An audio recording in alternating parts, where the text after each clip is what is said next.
UP में लाशें बिक रही हैं। इस काले धंधे में पुलिस वाले भी शामिल हैं। लाशों के सौदागर यूपी के कई जिलों में फैले हैं, लेकिन लाश बिक क्यों रही है और ये पूरा धंधा चलता कैसे है? इस इन्वेस्टिगेशन की शुरुआत हुई प्राइवेट मेडिकल कॉलेज से मिले एक इनपुट से। यहाँ के कुछ दलालों ने बताया कि कई सालों से मेडिकल कॉलेज को बॉडी दान में नहीं मिल रही है, जिससे मेडिकल छात्रों को प्रैक्टिकल करने में दिक्कतें आने लगी और इसी का सॉल्यूशन निकाला गया लाशों का सौदा करके। इसके लिए टारगेट बनी लावारिस लाशें। फिर हमें पता चला कि ये नेटवर्क बरेली और लखनऊ में तेजी से चल रहा है, तो हम बरेली जिला अस्पताल की तरफ निकले। यहाँ पोस्टमार्टम हाउस में हमारी मुलाकात सुनील से हुई। सुनील जिला अस्पताल में संविदा पर काम करता है। सुनील से हमने दलाल बनकर कहा कि प्राइवेट मेडिकल कॉलेज को डेड बॉडी पहुँचानी है, तो उसने हमें शाम को पोस्टमार्टम हाउस से 300 मीटर दूर चौराहे पर मिलने बुलाया। उसने किसी पुलिसकर्मी को हमसे मिलवाने की बात कही।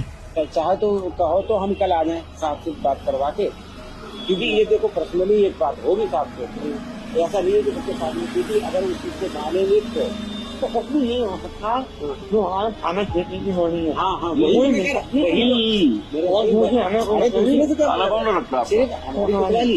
कोतवाली नहीं आता था। मैंने आपको कोतवाली नहीं आते, सबसे ज्यादा कोतवाली नहीं आते। हमें मालूम है, पूछो इनसे पोस्टमार्टम करके लिए रेट आ गया 45,000 का। अच्छा 45,000 ये फोन एक है। आप भी नौकरी करें, हम भी नौकरी करें, बिल्कुल बिल्कुल। ऐसा ना हो कि किसी की नौकरी के बाद ना बात ये नहीं, बात ये थोड़ा सा अभी बात करें, साथ से बात भी करनी मुझे क्योंकि बड़वाली में ऐसा क्यों रहा है, तो हम ऐसा काम नहीं कर पाए ना।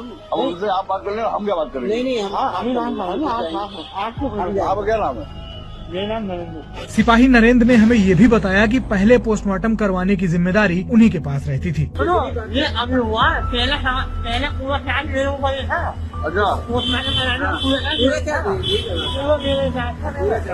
खैर चलते चलते सुनील ने ये भी बताया कि हम सबको साथ लेकर चलेंगे, तभी ठीक रहेगा। जब हम कोई काम कर रहे हैं तो हम पूरे ऊपर से लेके चलेंगे। क्यों टेंशन ले रहे हो? ठीक है, पहले तो हम जाके स्पेशली हम कोतवाल साहब से ले लूंगा। पहले रितेश कपिल जी थे, बहुत टाइम हो गया। कौन? रितेश कपिल जी। अच्छा कोतवाल साहब। अच्छा, तो वो दिलवा क्या देते थे, मतलब बातचीत कर लेते थे। वो कहते तुम लोग देख लो अपने स्तर से। अच्छा। और किसी भी प्रकार से हम वहाँ पे इन्वॉल्व ना हो और तुम्हें कोई दिक्कत ना हो। सुनील ने बताया कि ये नेटवर्क कई और जिलों में फैला हुआ है, लखनऊ में भी और सीतापुर में भी और हरदोई और आपके इधर क्या नाम है पीलीभीत, मुरादाबाद में, ये जगह सब जगह, लखीमपुर खीरी, बरेली में PSP TSP हर जगह से आती है। पुराना रिकॉर्ड देखा जाए, लिखित में है वो भी। मतलब कितना? उस समय 1.5 का चल रहा था। 1.5 लाख रुपए? 1.5 लाख रुपए दे के जाते थे। और उस समय राममूर्ति वाले, उस समय की बात है। महीने में कितनी मिल जाती है, कितना बच जाता होगा? महीने में ज्यादा नहीं, करीब ज्यादा से ज्यादा, बहुत ज्यादा तो 30 से 40 लाख हुआ।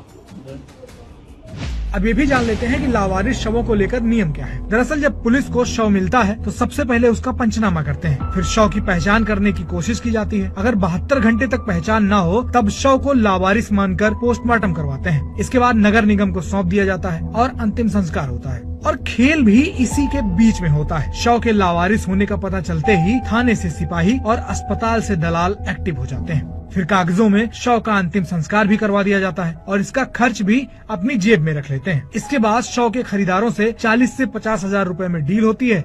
इसका कट अधिकारी से लेकर दलाल सभी में बंटता है।